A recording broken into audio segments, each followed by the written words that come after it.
चलिए, good morning सबको। है ना, संवैधानिक विकास देख रहे थे। तो संवैधानिक विकास के अंतर्गत है ना, अभी ईस्ट इंडिया कंपनी के अधीन है ना सुधार चल रहे हैं। ठीक है, फिर आपके ब्रिटिश सरकार अपने हाथ में लेंगे, ब्रिटिश क्राउन जिसको बोलते हैं, और उसके बाद आपके फिर कुछ संवैधानिक सुधार वहां से चलेंगे। ठीक है, हम लोग उसी के करीब पहुंच चुके हैं। सबसे पहला संवैधानिक सुधार था 1773 का रेगुलेटिंग एक्ट। उसके बाद आपके संशोधनात्मक अधिनियम 1781। उसके बाद आपके 84 का पिट्स इंडिया एक्ट है ना। उसके बाद आपके 1786 का अधिनियम, केवल उसको यही बोलते हैं ना। उसके बाद आपके हाँ चार्टर अधिनियम 1793। फिर आपके 1813 वो भी चार्टर अधिनियम है। उसके बाद आपके 1833 चार्टर एक्ट है ना। एक लास्ट चार्टर एक्ट बचा हुआ है 1853। ठीक है, उसी देखेंगे, चलिए। ठीक है,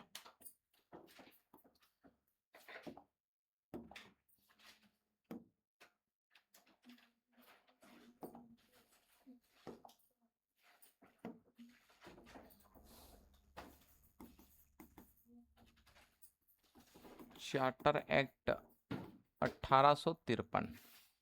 ठीक है, देखो इसके पहले वाला हम लोग देखे हैं व्यापारिक एकाधिकार कंप्लीट समाप्त हो चुके हैं, है ना। यहां से क्या क्या करेंगे, तो यहां से आपके सबसे पहला है कि व्यापारिक अनुबंध। व्यापारिक अनुबंध मतलब होता है आपके व्यापारिक, लिखेंगे ना, व्यापारिक अनुबंध को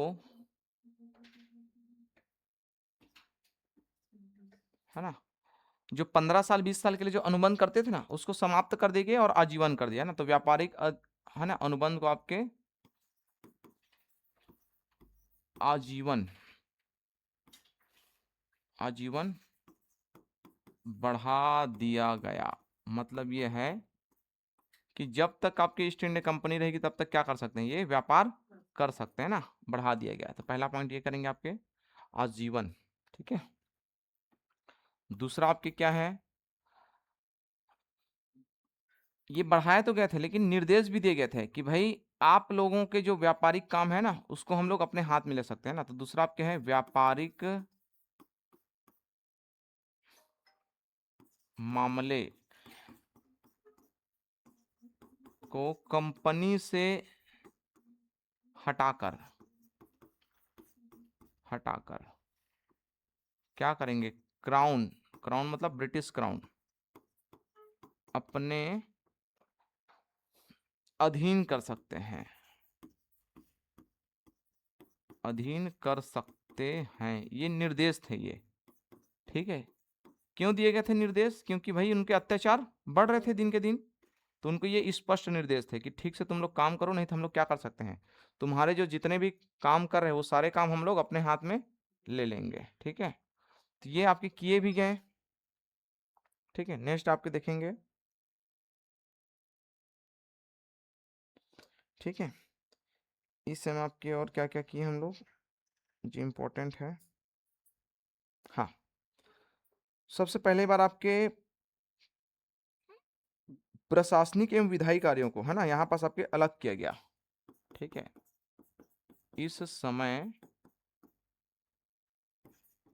प्रशासनिक एवं विधायी कार्यों को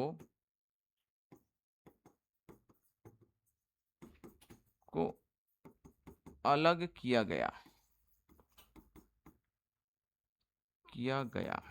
ठीक है, इसका मतलब क्या होता है, प्रशासनिक है ना, मतलब इसको बोलते हैं आपके कार्यपालिक कार्य बोल सकते हो प्रशासनिक को, और विधि निर्माण के लिए आपके एक अलग से संस्था बनाई गई। ठीक है, तो प्रशासनिक कार्य करते थे कौन, गवर्नर जनरल प्लस उसके कार्यकारी परिषद है ना, कार्यकारी परिषद, ये काम करते थे आपके कौन, प्रशासनिक कार्य को। ठीक है, और इसी में जब आपके 6 सदस्य और जोड़ देते थे ना, गवर्नर जनरल प्लस है ना कार्यकारी परिषद, कार्यकारी परिषद ये लोग जो रहेंगे ना, और इसके साथ आपके 6 मनोनीत सदस्य जो अलग अलग प्रांतीय क्षेत्रों से मनोनीत करते थे, ठीक है। तो इस प्रकार से आपके ये जो अगर सदस्य मिलते थे तो उसको बोलते थे आपके ये, मतलब ये जो पूरा जो संस्था है इसका नाम दिया गया आपके विधायी कार्य, ठीक है। तो ये जो संस्था बने, ठीक है, गवर्नर जनरल प्लस कार्यकारी परिषद और प्लस 6 सदस्य, और ये सब मिल करके काम करते थे, तो उसको बोलते थे विधायी कार्य। अब इसको थोड़ा ऐसा समझ लीजिए, अभी वर्तमान में जो होता है आपके, इसको थोड़ा समझिए, सरकार के कितने अंग पढ़ते हैं हम लोग? 3 अंग। एक होता है आपके कार्यपालिका, विधायिका और न्यायपालिका। तो यहाँ तो भी तो न्यायपालिका पहले से बन चुका है भाई, सुप्रीम कोर्ट बन गए ना, पहले से देखे थे, इसका कोई रोल नहीं है। अब यहाँ देखो देखो, विधायी कार्य का काम कौन करता है? संसद, विधि निर्माण का। और इसी संसद के कुछ सदस्य क्या बनते हैं? मंत्री बनते हैं, बताया हूं आप लोग को। और यही मंत्री क्या कहलाते हैं? कार्यपालिक। भाई मंत्रिमंडल और प्रधानमंत्री के जो समूह होते हैं मंत्रिमंडल, उसी को क्या बोलते हैं? कार्यपालिक। तो यही सेम काम ये लोग भी कर रहे हैं। ये जो गवर्नर जनरल, इसके जो कार्यकारी परिषद है, ये आपके प्रशासनिक कार्य जिसको बोलते हैं कार्यपालिक काम, यही काम ये लोग कर रहे हैं। और जब ये लोग संसद में जब मिल जाते हैं ना, मतलब ये लोग मंत्री भी रहेंगे और आपके अन्य जो सदस्य हैं, अन्य जो सांसद है, वो लोग जब सब के सब एक साथ मिल करके काम करते हैं तो उसको क्या बोलते हैं? संसद बोलते हैं। और संसद का काम क्या होता है? विधायी कार्य। इसी कारण इसको क्या बोलते हैं? विधायिका बोलते हैं, ठीक है। तो यही काम आपके यहाँ आप चालू हो रहा है, ठीक है। प्रशासनिक कार्य मतलब आपके कार्यपालिक काम कौन करेंगे? गवर्नर जनरल, उसके कार्यकारी परिषद। और इसके साथ 6 अन्य सदस्य अगर बाहर से मनोनीत होकर के आते थे, तो सब मिलकर के जब काम करते थे तो उसको बोलते थे विधायी कार्य, ठीक है। इसको आप थोड़ा समझिएगा, ठीक है। तो यहां पर आपके प्रशासनिक के अंतर्गत प्रशासनिक और विधायी कार्य दोनों को आपके अलग कर दिया गया है, ठीक है। ऊपर चलें थोड़ा, नेक्स्ट, ठीक है। और क्या क्या बदलाव किए हम लोग इस समय, ठीक है। हाँ, सिविल सेवा की नियुक्ति की शुरुआत की गई है ना। तो सिविल सेवा की नियुक्ति हेतु खुली भर्ती प्रतियोगिता की शुरुआत की गई। सिविल सेवा नियुक्ति हेतु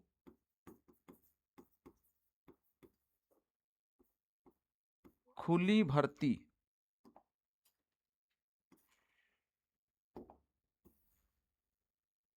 है ना, खुली भर्ती प्रतियोगिता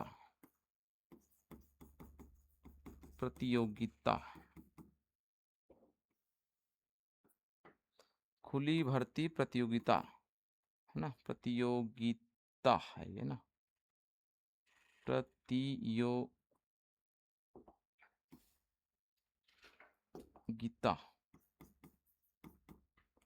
खुली भर्ती प्रतियोगिता, इसको अंडरलाइन कर लेना ना, ये पूछा जाता है की शुरुआत की गई। खुली भर्ती प्रतियोगिता की शुरुआत की गई, ठीक है। कैसे शुरुआत की गई? तो देखो, पहले जो सिविल सेवा था, सिविल सेवा मतलब जानते हैं नागरिक सेवा, और इसका सबसे बड़ा पद होता था कलेक्टर। तो इस पद के लिए पहले केवल केवल अंग्रेजों को एलिजिबल किया गया था स्टार्टिंग में, कि इस पद पर कौन जा सकते हैं? केवल केवल अंग्रेज जा सकते हैं। बाद में फिर भारतीयों के द्वारा मांग किए गए कि भाई पढ़े लिखे तो हम लोग भी हैं, हम लोग क्यों नहीं जा सकते? तो जा सकते हो बोले, अनुमति दी गई, लेकिन पेपर लंदन में होता था। समझ में आ रहा है? अब पेपर भारत से कोई इसका पेपर दिलाने के लिए लंदन थोड़ी ना जाएगा। यहाँ आप लोग का पेपर यहाँ से अगर मुंबई दे देगा तो नहीं जा पाओगे आप लोग। चलो छोड़ो, क्या जाएंगे करके, नहीं जाएंगे ना, चाहे कितनों भी तैयारी रहे। होता है कि नहीं होता है? तो आपके वो लंदन की बात थी, उस समय वहाँ होता था एग्जाम। तो उसी को आपके डिमांड किया गया, ठीक है, कि भाई इतने सारे नागरिक अगर दिलाने वाले हैं, और अब बहुत सारे भारत में रहने वाले अंग्रेज भी आपके यहीं पेपर दिलाना चाहते थे। वो लोग भी बार बार आना जाना, मतलब उस समय भाई जहाज से जाते थे ना, पानी जहाज। तो पानी जहाज से जाना मतलब आप जान रहे हो कितने दिन का टाइम है। समझ में आ रहा है?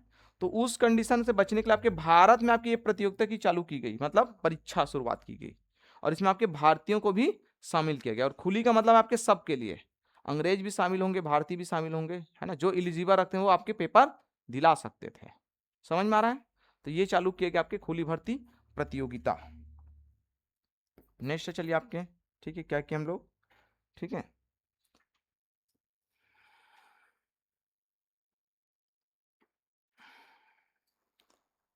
सीओडी, कोर्ट ऑफ डायरेक्टर की संख्या को कम किया गया, है ना, की संख्या घटाई गई। क्यों घटाई गई? क्योंकि देखो अब जो इनका एकाधिकार था वो क्या हो गया था, समाप्त हो चुके थे, है ना। एकाधिकार समाप्त हो चुके थे और अन्य और जो कंपनी थी वो आपके भारत में आ चुके थे, तो इसकी संख्या को क्या कर दिया हम लोग, घटा दिए गए। तो इसमें जो सबसे मुख्य बातें हैं वो मैं बता रहा हूं आपको, ये है मुख्य बातें, ठीक है, कि प्रशासनिक कार्यों को विधायी कार्यों से कब अलग किया गया, ठीक है, ये विधायी कार्यों को कब अलग किया गया, ठीक है। तो ये आपके हैं चार्टर अधिनियम 1853 में, ठीक है। और दूसरा ये कि यहाँ पास देखो, यहीं पास बता दिए गए थे कि भाई आप लोग का जो अत्याचार है बढ़ रहा है, तो कंपनी कभी भी आपके हाथ से, ठीक है, इस व्यवस्था को समाप्त कर सकते हैं या छीन सकते हैं, ठीक है, और हम अपने हाथ में ले सकते हैं। ऐसे निर्देश पहले से दे दिए गए थे, ठीक है, ये आपके निर्देश है ये, ठीक है, ये ध्यान रखेंगे,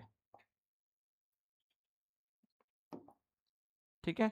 तो ये दो मुख्य इंपॉर्टेंट बातें हैं ना, यहाँ पर सब ध्यान रखेंगे। देखो ये प्रशासनिक काम कार्य इसी को बोलते हैं विधायी कार्य, तो कौन करते थे, गवर्नर जनरल और कार्यकारी परिषद, ठीक है।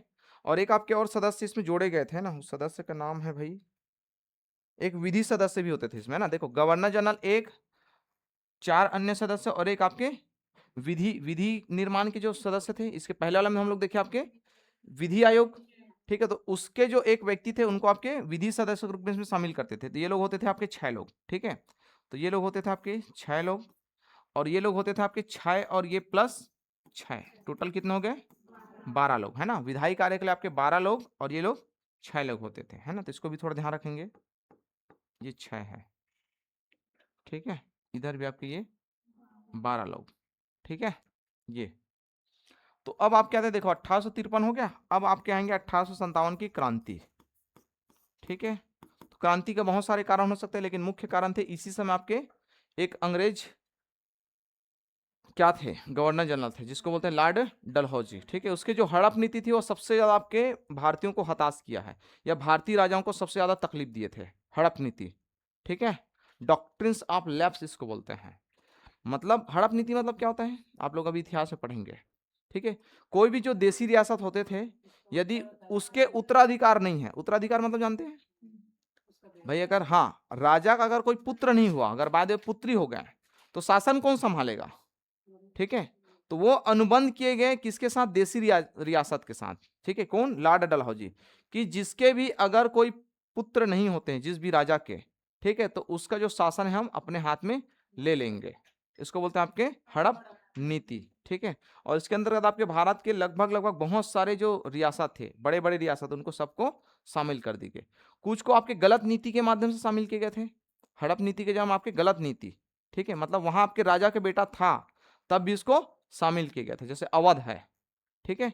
तो इस अत्याचार के कारण क्या हुआ, आपके 1857 की क्रांति थी, मतलब सभी ओर से था ना, ये जरूरी नहीं कि देसी रियासत के कारण, ठीक है। हमारे जो आपके मेन सेंटर में कौन बैठते थे, मुगल शासन, मुगल बादशाह थे ना सेंट्रल में, तो वो लोग भी इससे परेशान थे। क्षेत्रीय स्तर पर जितने भी आपके जो मराठा है, उधर आपके अवध वाले हैं, दक्षिण में आपके है ना मुस्लिम संगठन है, सबके सब परेशान थे अंग्रेजों से।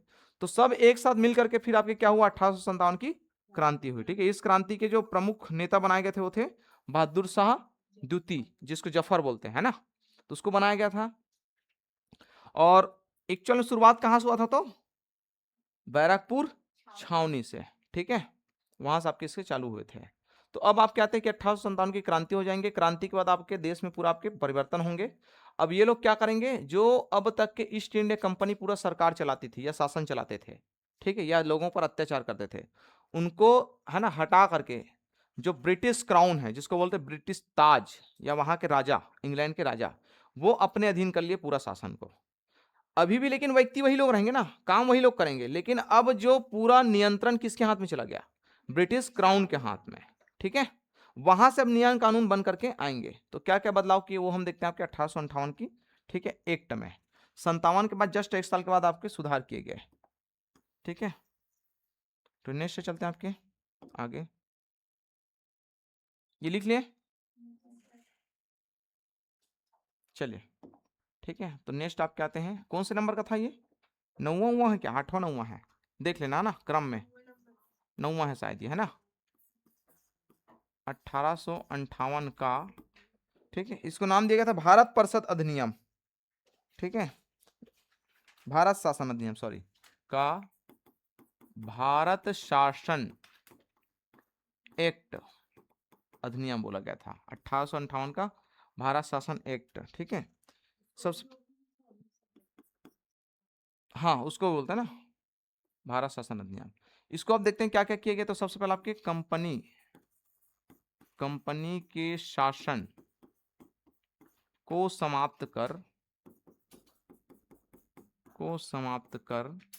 ठीक है, ब्रिटिश क्राउन मतलब होता है ताज जिसको बोलते हैं ना, सीधी बात है राजा। ब्रिटिश क्राउन है, कंपनी के शासन को समाप्त कर ब्रिटिश क्राउन अपने प्रत्यक्ष नियंत्रण में ले लिए। अपने प्रत्यक्ष नियंत्रण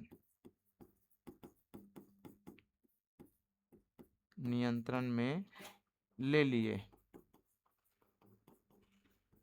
ठीक है, कंपनी के शासन को समाप्त कर ब्रिटिश क्राउन अपने प्रत्यक्ष नियंत्रण में ले लिए।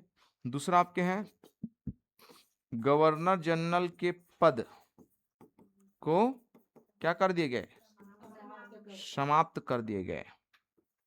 समाप्त कर नए पद जिसको बोलते हैं आपके वायसराय,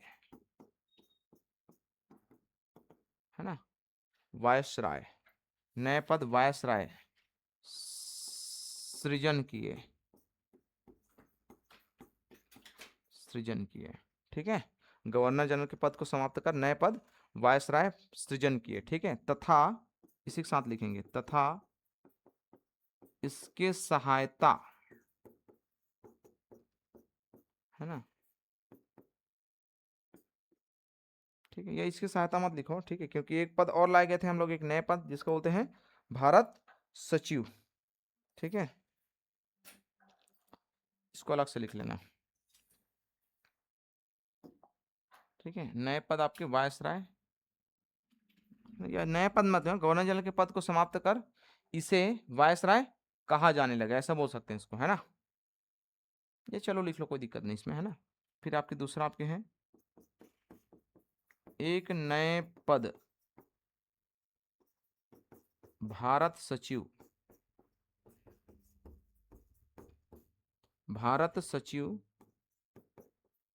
का पद लाया गया।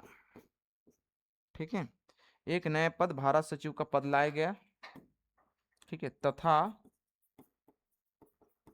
इसके सहयोग के लिए, ठीक है, किसके, भारत सचिव के सहयोग के लिए, तथा इसके सहयोग के लिए, ठीक है, एक भारत परिषद बनाए गए। ठीक है, के लिए भारत परिषद, ठीक है,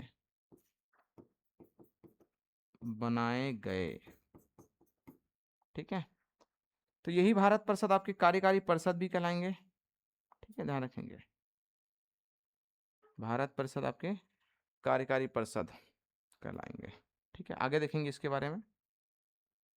ठीक है, तो ये देखो, पहले तो आपकी ये गवर्नर जनरल के पद को समाप्त किए, इसके बाद में आपके, ठीक है, इसको अब क्या नाम दिया गया, वायसराय। ठीक है, ये वायसराय है, ध्यान रखेंगे, वायसराय का पद लाए गए। ठीक है, और एक नए पद आपके लाए गए भारत सचिव का पद, है ना, इसको अंडरलाइन करेंगे, भारत सचिव का पद लाए गए। ठीक है, तथा इसके सहयोग के लिए, भारत सचिव के सहयोग के लिए आपके भारत परिषद बनाए गए थे। ठीक है, कितने सदस्य थे भारत परिषद, यहां लिख लेना, 15 सदस्य थे, 15 सदस्यीय 15 सदस्यीय भारत परिषद बनाए गए थे। ठीक है, थोड़ा ऊपर कर रहे हैं अपन इसको, 15 सदस्यीय भारत परिषद बनाए गए। ठीक है, 15 सदस्यीय। ठीक है, ये थे आपके, कहां से आते थे ये भारत सचिव। ठीक है, तो इसकी जो नियुक्ति आपके ब्रिटिश संसद से नियुक्त करके इसको भेजा जाता था ना, ये लोग आते थे कहां से, इंग्लैंड से। ठीक है, ठीक है। फिर आप क्या जाइए, क्या क्या और बदलाव किए हम लोग इस समय। गवर्नर जनरल का पद आपके समाप्त हो चुका है ना। दूसरा, आपके भारत में जो उस समय आपके मुगल बादशाह का पद था उसको भी समाप्त कर दिए, ठीक है। भारत से मुगल बादशाह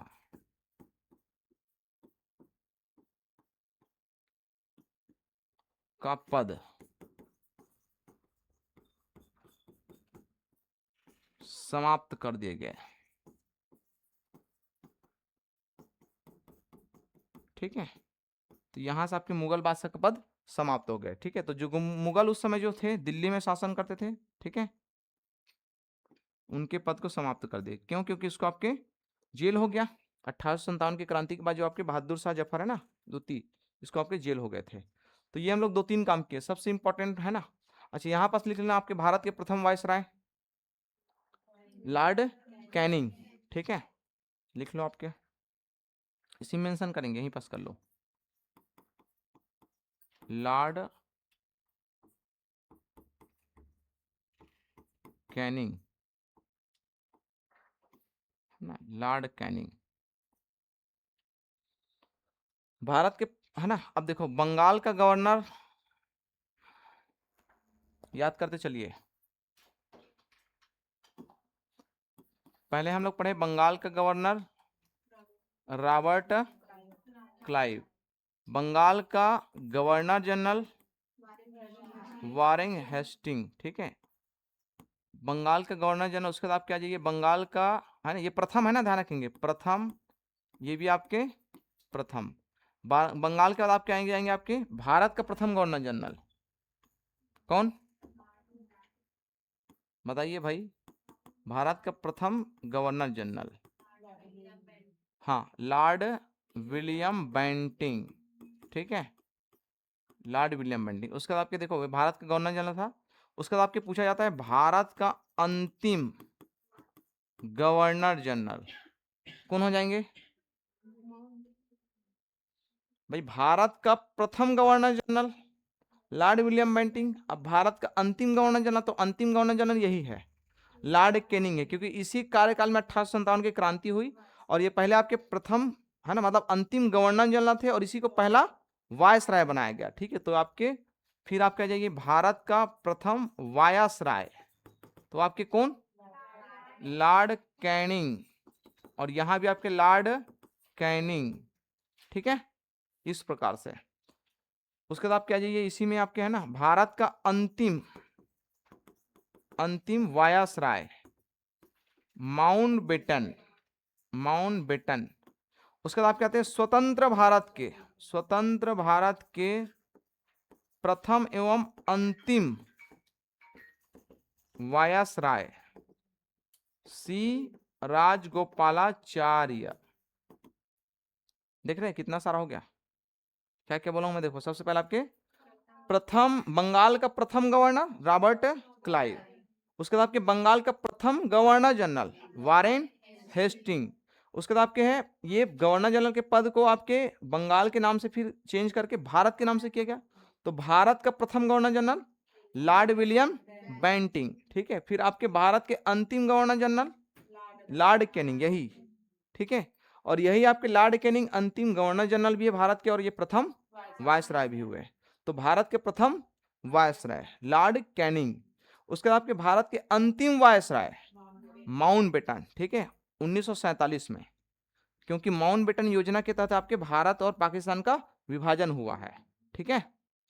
फिर आप कहते हैं कि स्वतंत्र भारत के प्रथम और अंतिम वायसराय, क्योंकि जब आपके माउंटबेटन योजना के तहत भारत और पाकिस्तान का विभाजन किया गया, तो ये जो पद है एक व्यक्ति को दिया गया था, जब तक कि आपके भारत में प्रधानमंत्री के पद सृजित नहीं किए थे, ठीक है, वो थे आपके सी राजगोपालाचार्य। तो आपके ये प्रथम भारतीय वायसराय भी है और अंतिम वायसराय भी है, प्रथम भारतीय वायसराय और अंतिम भारतीय वायसराय, यही आपके कौन, सी राजगोपालाचार्य, है ना। इसके बाद आपके वायसराय का पद समाप्त कर दिए गए, ठीक है। इसके बदले में आपके कौन आएंगे फिर, प्रधानमंत्री, ठीक है। तो अंतरिम सरकार के गठन किए गए थे। तो ये आप थोड़ा, ना, ये इंपॉर्टेंट है, इसी कारण में लिखा है, उसको थोड़ा ध्यान रखेंगे ना। नहीं समझ में आएगा तो पूछ लेना, मैं थोड़ा शॉर्टकट में लिखा दिया हूँ, ठीक है। ये रॉबर्ट क्लाइव है, वॉरेन हेस्टिंग है, लॉर्ड विलियम बेंटिंग है, ठीक है, लॉर्ड कैनिंग है, ये भी लॉर्ड कैनिंग है, माउंटबेटन है, और ये आपके सी राजगोपालाचार्य। ठीक है, मिटा दे इसको, लिख लिए, नहीं लिखे, ठीक है, लिख लेना। हाँ भाई, इसको तो देखो मैं पिछले क्लास में इसको लिख चुके थे, इसको भी लिख चुके थे हम लोग, इसको भी लिख लिए हैं, इन दोनों को भी अभी लिखे हैं। ये बच गया आपके कौन, ये अंतिम वाला, तो इसको आगे लिख लेंगे माउंटबेटन को, है ना। और ये बचा हुआ है बस दो, ठीक है, यही दो तो बचा हुआ है ना भाई, तो माउंटबेटन को लिख लो और इसको लिख लीजिए आप, ठीक है। चलिए आगे चलते हैं हम आपके 1861 का अधिनियम, ठीक है।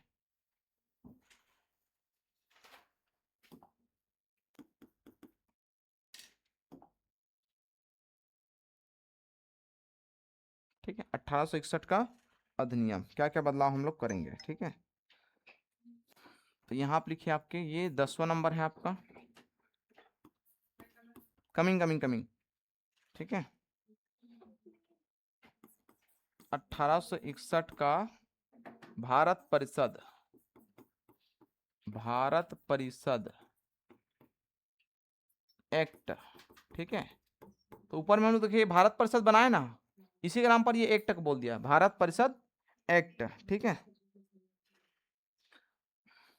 क्या क्या किए बदलाव इसमें, ठीक है। तो सबसे मोस्ट इंपॉर्टेंट है, हम लोग यहाँ से पोर्टफोलियो प्रणाली लागू करेंगे। पोर्टफोलियो मतलब होता है विभागीय प्रणाली। अब तक के देखो जो आपके कार्यकारी जो परिषद थे ना, गवर्नर जनरल के जो कार्यकारी परिषद थे, वो आपके क्या करते थे, इसको नियंत्रित करते थे कामों को। अब आपके अलग अलग विभाग में हम कार्य को बांटेंगे, ठीक है। अभी जैसे है ना, वर्तमान में अलग अलग विभाग है ना, परिवहन विभाग, महिला बाल विकास विभाग, ठीक है, विदेश सेवा है, ठीक है, रक्षा विभाग है, वित्त विभाग, ऐसा सब है। तो वैसे आपकी विभागीय प्रणाली की शुरुआत होगी अब यहाँ, इसको बोलते हैं पोर्टफोलियो प्रणाली, ठीक है। तो यहां पास आप लिखेंगे,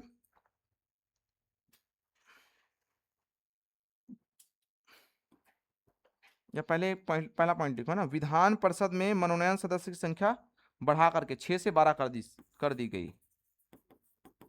विधान परिषद में मनोनयन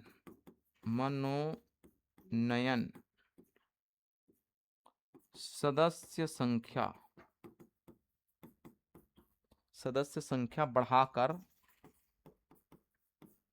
बढ़ाकर 6 से 12 कर दी गई। ये आपके कौन है ये, अरे जो अलग से हम लोग विधान परिषद ऊपर बनाए थे ना, थोड़ा पीछे कर रहा हूं मैं ना, तो समझ में आएगा आपको। ये वाला देखो, विधायी कार्य के लिए आपके, ठीक है। तो इसी विधायी कार्य के लिए आपके इधर हम लोग ये नाम दिए हैं विधान परिषद, ठीक है। तो यहाँ आपके देखो पहले देख 6 थे, 6 मनोनीत लिखा है ना, ये लिखा है देखो 6 मनोनीत। तो इसको बढ़ा करके हम कितना किए, और 6 और बढ़ाएं, ठीक है, तो 12 हो गया अब, है ना।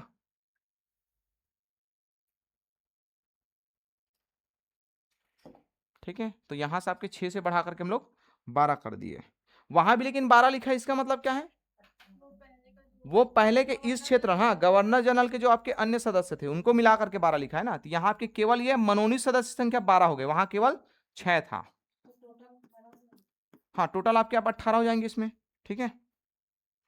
नेक्स्ट आप लिखेंगे इसमें भारत परिषद, है ना, ये वाला जो है, वायसराय के भारत परिषद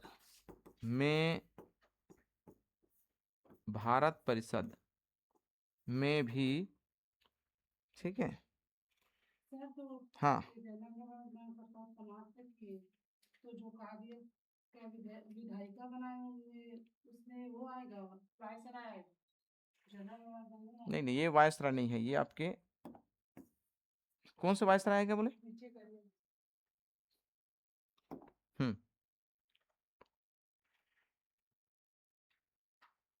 बताओ, तो जब पहले आप बताए थे कि जनरल गवर्नर और कार्यकारी परिषद प्लस 6 मनोनीत सदस्य, तो उसको समाप्त करके तो उसकी जगह वायसराय आएगी। वो केवल वायस उसका पूरा कार्यकारी परिषद को थोड़ी ना समाप्त किए, केवल पद को समाप्त किए थे। व्यक्ति तो वही है ना भाई, नाम ही तो चेंज हुआ है। मैं गवर्नर जनरल था, अब मैं क्या बन गया हूँ, वायसराय बन गया हूँ। उसमें कहाँ कुछ चीज समाप्त किए हैं, केवल हम लोग केवल पद को समाप्त किए हम लोग, नाम तो वही है। सॉरी मतलब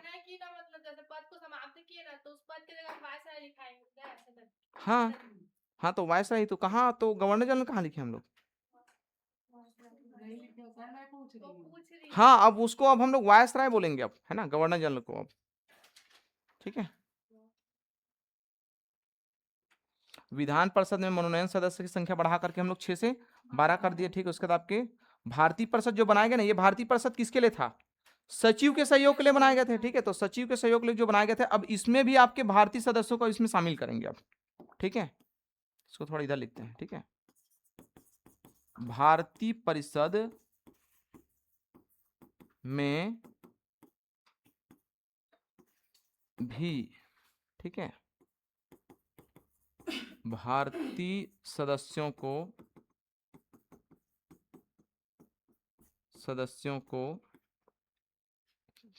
ठीक है मनोनीत करने का अधिकार, ठीक है, दिया गया, ठीक है। तथा इसे विधानसभा, है ना, इसे विधानसभा कहा जाने लगा, ठीक है, कहा जाने लगा। तो इसमें आपके 3 सदस्यों को पहली बार आपके शामिल किए गए थे, 3 भारतीय सदस्यों को, कौन कौन थे आपके, ठीक है, यहां लिख लेना। 3 भारतीयों को, 3 भारतीय सदस्य को पहली बार मनोनीत किए गए थे, है ना, पहली बार मनोनीत किए गए थे 3 भारतीय सदस्यों को, ठीक है, मनोनीत किए गए। किसमें, ये जो आपके भारतीय परिषद है ना, इसके मेन मुखिया कौन होते थे, भारतीय परिषद के सचिव होते थे, जिसका नाम था भारत सचिव, ठीक है। तो कौन कौन व्यक्ति जिसको शामिल किए गए इसमें, ठीक है। तो सबसे पहले आपके पटियाला के राजा, ठीक है, पटियाला के राजा,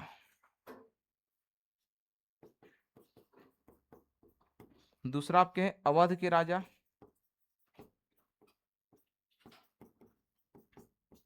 ठीक है, और तीसरा व्यक्ति है सर दिनकर राव। ये 3 व्यक्ति को उस समय आपके क्या किया गया, इसमें मनोनीत किए गए थे, ठीक है। पटियाला के राजा, जो भी राजा पद में जाएंगे वो व्यक्ति आपके क्या रहेंगे, यहाँ के भी सदस्य रहेंगे, ठीक है, और सर दिनकर राव, ठीक है। ऐसे 3 लोगों को पहली बार आपके भारत परिषद में स्थान दिया गया था, ठीक है। देखो अब नाम भी इसका चेंज हो गया, क्या नाम था इसका, विधान सभा इसको बोला जाने लगा है, ठीक है। तो ऊपर वाला विधान परिषद हो गया, ये वाला आपके विधानसभा बन गया। यही आगे चल करके एक ठने लोकसभा बनेगा, एक जने राज्यसभा बनेगा आगे। समझ में आ रहा है कैसे इसका निर्माण होगा, ठीक है। इसमें देखते हैं आपके आगे और क्या क्या चेंज करेंगे हम लोग। सर दिनकर राव उसका नाम है, ठीक है।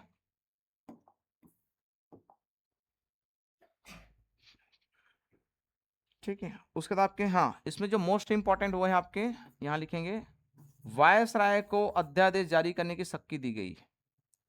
वायसराय को, ठीक है, अध्यादेश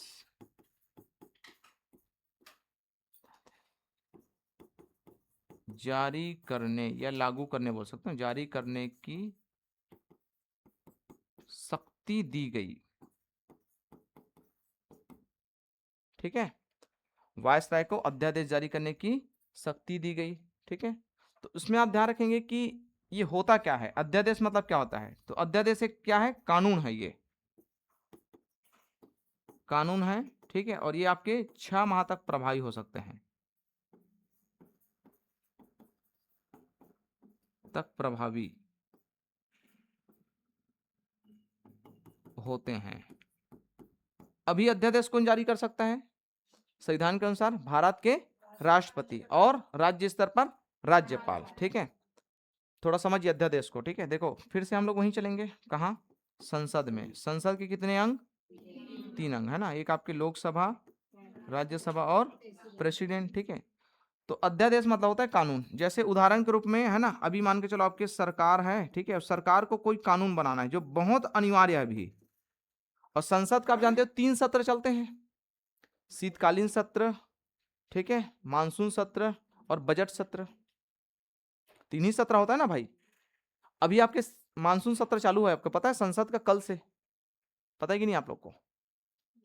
तो होता क्या है कि देखो 3 बार सत्र चलते हैं ना, मतलब पूरा साल में 3 बार आपके बैठक होता है, जिसमें आपके संसद से सदस्य संसद में भाग लेंगे और आपके जो समस्या है उसका निराकरण करते हैं। प्रश्न उत्तर होता है ना भाई, देखे हैं, उसको बोलते हैं संसद का सत्र। तो अगर किसी है ना, अगर किसी विषय में कानून बनाना बहुत अनिवार्य है और इस समय आपके संसद का सत्र ना चल रहे हो, लेकिन कानून बनाना क्या है? अनिवार्य है, तो इस कंडीशन में सरकार, ठीक है, इस कंडीशन में सरकार राष्ट्रपति के माध्यम से अध्यादेश के तहत कानून बनवा सकता है वो। फिर से मैं क्या बोल रहा हूं उसको समझिए। कोई भी विषय में कानून बनाना अनिवार्य है, लेकिन संसद का सत्र नहीं चल रहा है। ठीक है, क्यों नहीं चल रहा है? क्योंकि देखो हमारे देश में कानून या विधि बनाने का सर्वोच्च संस्था कौन है? संसद है। इसका नाम ही है ना विधायिका। विधायिका मतलब विधि बनाने का काम संसद का है। संसद में देखो आपके लोकसभा पहले बिल लाएंगे, फिर ये पास होगा तो कहां जाएगा? राज्यसभा में जाएगा, फिर लास्ट में राष्ट्रपति साइन करता है। ठीक है, तब जाकर के क्या बनता है? कानून बनता है। लेकिन ये संसद का सत्र ही नहीं चल रहा है, लेकिन सरकार को कोई विषय में कानून बनाना बहुत अनिवार्य है। ठीक है, तो उस कंडीशन में सरकार क्या करती है? अपने मंत्रिमंडल के है ना सहयोग से या सुझाव से राष्ट्रपति को अध्यादेश जारी करने का है ना सुझाव देते हैं, और सरकार है ना राष्ट्रपति के माध्यम से अध्यादेश के माध्यम से वो कानून बनवा सकता है। और ये जो कानून बनाएंगे राष्ट्रपति, ठीक है, ये आपके 6 महीना तक प्रभावी रहता है। ठीक है, अब ये बोलेंगे कि सर 6 महीना तक क्यों? तो 6 महीना के बाद क्या है कि अगर ये संसद से पारित नहीं हुआ, क्योंकि भाई ये कानून है, इसको संसद से पारित होना अनिवार्य है। समझ में आ रहा है? ये 6 महीने के लिए जो बनाया कानून ना, इसको 6 महीने के भीतर इस संसद से पारित होना अनिवार्य है। यदि ये पारित नहीं होगा तो 6 महीने के बाद क्या हो जाएगा? समाप्त हो जाएगा, स्वतः समाप्त हो जाएगा। ठीक है, क्यों होगा समाप्त? क्योंकि हमारे देश में कानून बनाने का अधिकार किसको दिया है? संसद को दिया है। ये आपके अस्थायी रूप से केवल बना सकते हैं, कितने महीने के लिए? 6 महीने के लिए। इसी को बोलते हैं आपके अध्यादेश। ठीक है, इसी को बोलते हैं हम लोग अध्यादेश। तो अभी वर्तमान में राष्ट्रपति बना सकता है, ठीक है, या फिर आपके, ठीक है, कौन बना सकते हैं? राज्य स्तर पर राज्यपाल बना सकता है ना। तो इस प्रकार से आप ये ध्यान रखेंगे। ठीक है, तो ये पावर किसको दी गई? राष्ट्रपति को दिए गए, सॉरी हाँ, वायसराय को दिए गए। ठीक है, आगे चलते हैं। फिर आपके कुछ वजह ऐसा लगा मेरे को, उधर से भी कुछ आवाज आई क्या? पावर, हाँ, नहीं नहीं चल रहा है। ठीक है, नेक्स्ट आप याद रखेंगे, इसी समय हम लोग क्या किए, 1861 है ना के अधिनियम के तहत एक हाई कोर्ट एक्ट पारित किए गए। ठीक है, तो यहां लिखेंगे आपके 1861 भारतीय उच्च न्यायालय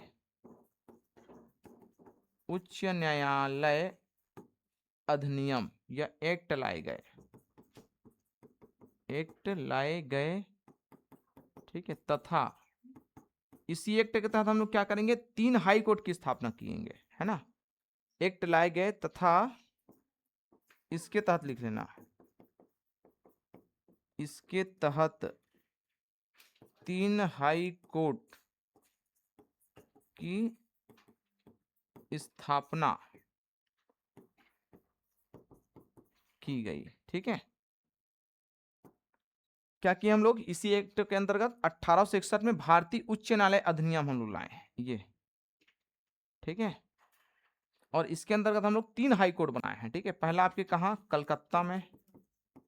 ठीक है, इसको पहले ऊपर कर लेते हैं।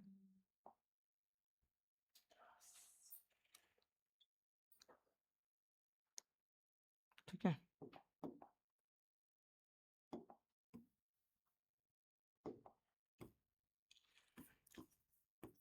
कलकत्ता, 3 बड़े महानगर कौन कौन सा? कलकत्ता, मुंबई, उस समय बम्बई बोलते थे, है ना, मैं मुंबई लिख दिया हूं, और एक है आपके मद्रास। दिल्ली कहाँ गया तो? हाँ अभी आपके, नहीं दिल्ली बन चुके थे है ना, लेकिन आपके इतना ज्यादा आपके पावरफुल उसमें नहीं था, ठीक है। हम्म, हाँ है ना, पहला राजधानी आप हम लोग चेंज कब किए? 1911, 1911 बार हम लोग राजधानी चेंज किए, तो अभी आपके दिल्ली का बहुत ज्यादा विकास नहीं हुआ है अभी, ठीक है, दिल्ली अभी दूर है, ये मान के चलो, ठीक है। तो ये हमारे पास आपके 3 प्रमुख क्षेत्र थे, कलकत्ता, मुंबई और मद्रास, ठीक है। यहाँ हम लोग 3 हाई कोर्ट बनाए गए, ठीक है। नेक्स्ट आपके हैं, ऊपर में हम लोग मंत्रिमंडल प्रणाली लागू किए थे नहीं किए थे? विभागीय प्रणाली, है ना, लिखो इसको, इंपॉर्टेंट है ये, ठीक है।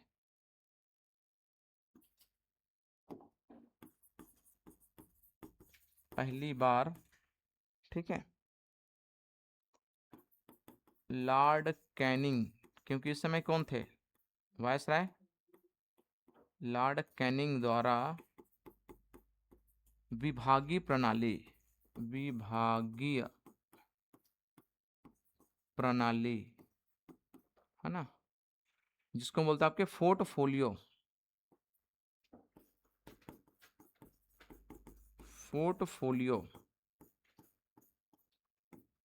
है ना, प्रणाली की शुरुआत की गई, शुरुआत की गई, ठीक है। मतलब अलग अलग अब आपके विभाग बनाए गए क्षेत्रीय स्तर पर, है ना, क्योंकि अलग अलग हमको क्या करना था, अलग अलग हमको काम करना था, ठीक है।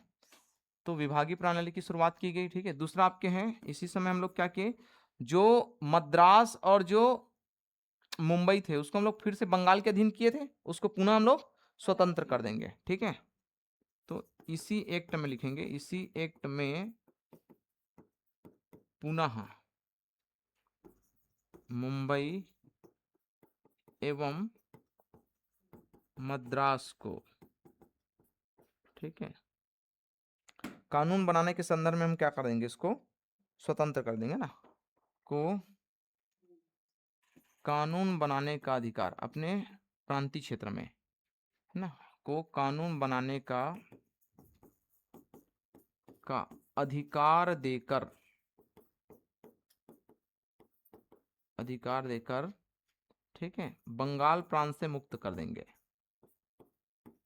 बंगाल प्रांत से मुक्त किया गया, लिखे है ना, मुक्त किया गया, ठीक है। इसी एक्ट में पुनः मुंबई मद्रास को कानून बनाने का अधिकार देकर बंगाल प्रांत से मुक्त किए गए, ठीक है। अब आपके ये जो 2 प्रांत हैं जो पहले किसके अधीन काम करते थे, कल बंगाल के, ठीक है, अब ये फिर से अपने क्षेत्र में कानून बना सकते थे, ठीक है। तो इसमें हम लोग देखो, इस एक्ट के अंतर्गत 2-3 बातें सबसे इंपॉर्टेंट है, ठीक है। सबसे पहले देखो, जो विभागीय प्रणाली शुरुआत हो रहे हैं और ये जो हो रहा है ना कि बंबई और मद्रास को अलग किए, इन सारे घटनाओं को हम एक साथ मिलाकर के कहते हैं कि इस एक्ट में विकेंद्रीकृत शासन की शुरुआत होती है। इसके पहले मैं बताया हूं केंद्रीकृत शासन, ठीक है, जब आपके बंबई और मद्रास को जब आपके फिर से हम बंगाल के अधीन किए थे, कानून के अधीन, तो उसको बोले थे केंद्रीकृत शासन। अब यहां से देखो क्या करेंगे हम लोग, विकेंद्रीकृत शासन, ठीक है। और उस दिन मैं बताया था, जब आपके शासन ऊपर से नीचे की ओर चलते हैं उसको बोलते हैं केंद्रीकृत, और जब नीचे से ऊपर की ओर चलते हैं उसको बोलते हैं विकेंद्रीकृत, ठीक है। तो इसको आप लिख लेना, यहां से पहली बार विकेंद्रीकृत शासन की शुरुआत दिखाई देती है,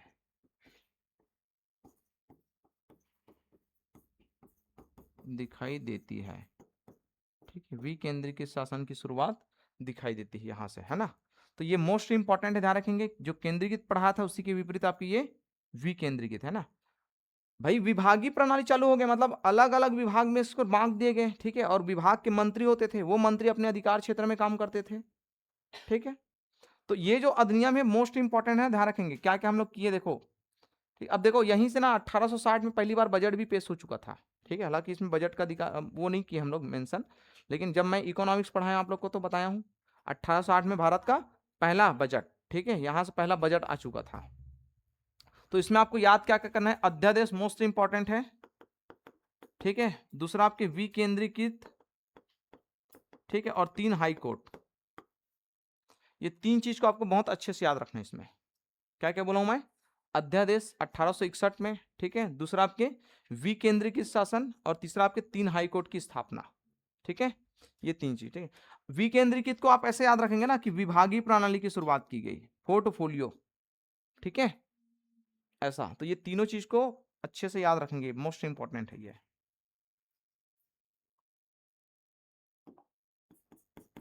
ठीक है। आगे चले फिर, ठीक है। देखो आपको थोड़ा और समझना है, 1857 की क्रांति के बाद हम लोग जो 1858 को जो एक्ट लाए थे, इसमें आपके पहली बार है ना हमारे भारतीयों के लिए आपके अलग से एक परिषद बनाए गए थे, भारत सचिव का पद ला करके, जिसको बोला गया था भारतीय परिषद, ठीक है। लेकिन नाम भले भारतीय परिषद था, हाँ सहयोगी थे, लेकिन उसमें देखो नाम क्या दिया था, भारतीय परिषद, लेकिन उसमें एक भी भारतीय शामिल नहीं थे। नाम भले उसमें भारतीय परिषद दे दिया था, लेकिन उसमें शामिल एक भी भारतीय नहीं थे। बाद में हम लोग देखो डिमांड के आधार पर 1861 में हम लोग 3 लोगों को शामिल किए थे हम लोग, है ना, ये किए ना हम लोग। ये 3 लोगों को आपके पहली बार आपके मनोनीत किए गए, ये देखो पटियाला के राजा, अवध के राजा और दिनकर राव। तो ये हमारे लिए एक उपलब्धि थी कि पहली बार आपके क्या कर रहे हैं, ठीक है, शामिल कर रहे हैं। अभी देखो जो वायसराय का जो कार्यकारी परिषद है ना, अभी एक भी भारतीय को शामिल नहीं करेंगे। ये जो सचिव के जो परिषद थे, सहयोगी परिषद, इसमें अभी केवल 3 लोगों को शामिल किया गया। आगे हम लोग जब चलेंगे तो अभी वायसराय का जो कार्यकारी परिषद, उसमें आपके पहले व्यक्ति को शामिल करेंगे इसके नेक्स्ट बाद, ठीक है। दूसरा पॉइंट आप याद रखेंगे, ठीक है, कि आपके भारत परिषद था तो इसमें 3 लोगों को शामिल किया गया, ठीक है। और उसके बाद आपके जो ये सुधार किए गए हम लोग 1861 वाले, ठीक है, इसमें हम लोग आपके ये जो 3 चीज बताया हूं, अध्यादेश, विकेंद्रीकृत प्रणाली जिसको बोलते हैं पोर्टफोलियो प्रणाली, और एक और के तीसरा क्या है, हाई कोर्ट, 3 आपके हाई कोर्ट बनाए गए। ये तीनों चीज को आपको अच्छे से याद रखना है इसमें, ठीक है। अब आपके आते हैं 1892 का एक्ट। उसमें आपके कोई खास काम नहीं किया हम लोग। जो भारतीय सदस्य यहाँ जो शामिल हो रहे हैं ना, ये जो 3 लोग हुए ना, इनको एक छूट दी गई कि अब आप भारत के जो बजट पेश होंगे इसमें आप लोग प्रश्न पूछ सकते हो बस, या फिर बजट पे चर्चा कर सकते हो, ये आपके अधिकार दिया गया। तो देखो हमको अब धीरे धीरे अधिकार मिल रहे हैं ना भाई। सारे काम पहले अंग्रेज करते थे, अब देखो भारतीयों की अब एंट्री हो रही धीरे धीरे, ऐसा समझिए आप लोग कि भारत आजाद कैसे होगा और हमारा देश का संविधान बनेगा कैसे। पहले हम लोग को कोई भी अधिकार नहीं था, अंग्रेजी सारा काम करते थे। अब धीरे धीरे देखो उसमें सुधार किए, भारतीयों को धीरे धीरे क्या मिल रहा है, एंट्री मिल रहा है, ठीक है। अब जब एंट्री मिला तो इसके बाद आपके 1892 में आपके जो एक्ट आएंगे उसमें आपके पहली बार जो भारतीय सदस्य है वो लोग आपके बजट में प्रश्न पूछ सकते थे, ठीक है, और चर्चा कर सकते थे। ये महत्वपूर्ण आपके है ना हमारे लिए एक उपलब्धि थी। लेकिन ध्यान रखेंगे हमको पूरक प्रश्न पूछने का अधिकार नहीं था। फिर से समझेंगे, प्रश्न मतलब होता है सामान्य प्रश्न या चर्चा कर सकते हैं, और पूरक प्रश्न मतलब होता है कि प्रश्न के बाद अगर आप संतुष्ट नहीं है उत्तर से तो फिर से जब डबल प्रश्न पूछते हैं उसको बोलते हैं पूरक प्रश्न। समझ में आ रहा है। जैसे अगर कोई व्यक्ति पूछेगा, ठीक है, कि उदाहरण के रूप में बता रहा हूं ना कि मनरेगा मनरेगा में आपके इस साल कितना 1000 करोड़ आपके खर्चा किए गए, तो सरकार बोलेगा 15,000 करोड़, ठीक है। अब आप और नहीं पूछ सकते तो 15,000 करोड़ में राज्यों को कितना कितना और दिए गए। पूरक प्रश्न मतलब क्या होता है, आप बार बार आप प्रश्न नहीं पूछ सकते, केवल एक बार प्रश्न पूछ सकते हैं, ठीक है। तो आप पूछेंगे फिर दूसरा बार आपके, ठीक है, 15,000 करोड़ में से राज्यों को कितना कितना दिए, फिर वो बताएगा कि राज्यों में इतना इतना। अब आप पूछेंगे कि जिला स्तर पर कितना कितना दिए हो, ऐसे पूछेंगे ना भाई। फिर बोलेंगे कि जिला स्तर पर इतना इतना है, फिर पूछेंगे कि भाई जिला स्तर पर खर्चा कितना हुआ है अब तक के। संसद में जब सत्र चलता है तो ऐसे ही प्रश्न पूछे जाते हैं, पता है आपको। अभी महतारी वंदन का प्रश्न पूछे थे अभी हमारे छत्तीसगढ़ के जो महिला मंत्री उसको, कि आप जो महतारी वंदन दे रहे हैं इस महीने आपके सर्वर कुछ डाउन था ना, पिछले महीना शायद नए लोगों को शामिल किए थे तो कितने लोगों को नहीं मिला करके, तो वो जवाब दिए थे वो।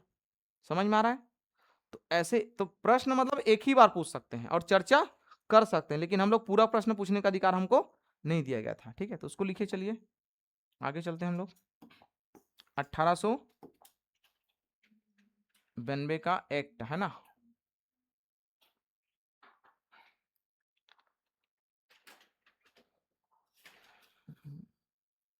1892 का भारत परिषद अधिनियम, ये कौन सा नंबर? 11 नंबर। 1892 का भारत परिषद एक्ट या अधिनियम। ठीक है, इसमें कुछ नहीं करेंगे। परिषद में भारतीय सदस्यों की संख्या बढ़ाई गई, पहला पॉइंट।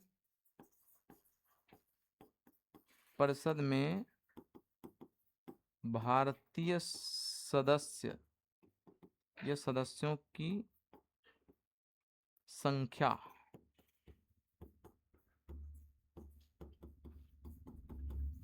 बढ़ाई गई। ठीक है, परिषद में भारतीय सदस्यों की संख्या बढ़ाई गई। ठीक है, तो कौन सा परिषद है आपकी? ये भारतीय परिषद है ना, ध्यान रखेंगे भारतीय परिषद में। वायसराय के परिषद में भी एंट्री नहीं मिला है ना हम लोग को।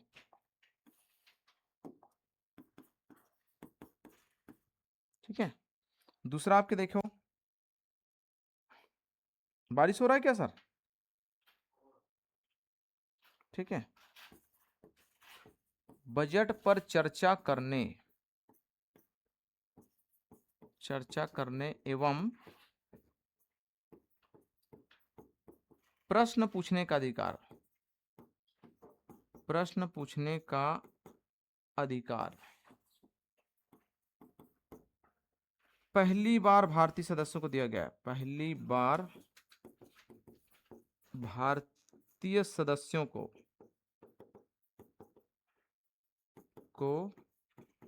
दी गई। ठीक है, इसके पहले तो हम लोग सदस्य ही नहीं बनते थे। ठीक है, अब सदस्य बने तब जाकर के धीरे धीरे हमको ये क्या मिल रहा है, ये कुछ कुछ अधिकार में, ठीक है, वृद्धि हो रहा है। ठीक है, ठीक है, और ये परिषद है भारतीय सदस्य संख्या बढ़ाएगी। इसमें आपके कैसे होता, तो अप्रत्यक्ष निर्वाचन के आधार पर है ना,